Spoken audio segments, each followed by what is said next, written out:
help is on the way to Florida from the Ozarks. City Utilities crews are heading there now to assist communities in the wake and aftermath of Hurricane Ian. Yeah, crews are telling us they could be spending the next several days, possibly even weeks there in Florida, trying to rebuild the infrastructure, including the power grid, which we've seen in some of that footage.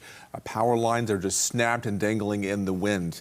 Fox 49's Parker Padgett live tonight in Springfield, looking at the response, what it's like for the crews on the ground. Now, Parker, you actually talked to one of those crew members. Not the first rodeo for a lot of these local guys going down to help.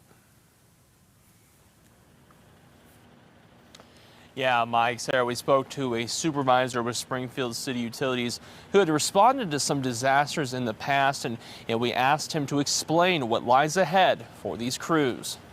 It's all about communities helping communities. From the eyes of a utility worker, what can be expected when responding to a natural disaster? You'll go there several days in advance and you'll wait, or sometimes it's just a matter of hours before you get that call to mobilize and go into the community that you're going to be working in. While Shepard with City Utilities won't be making the trip this time, he's had plenty of experience responding in the aftermath of a disaster like Hurricane Ian. Closest one was obviously the tornado that went through Joplin. I was a supervisor in that capacity.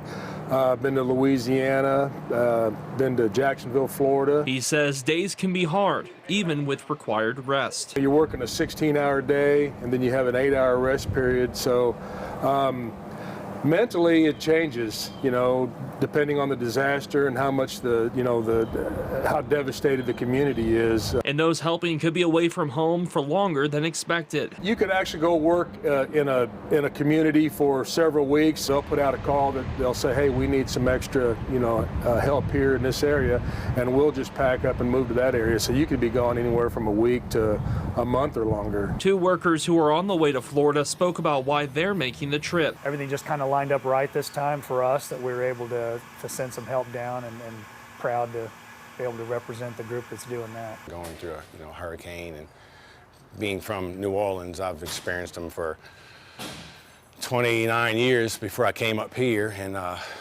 living in through Katrina and all.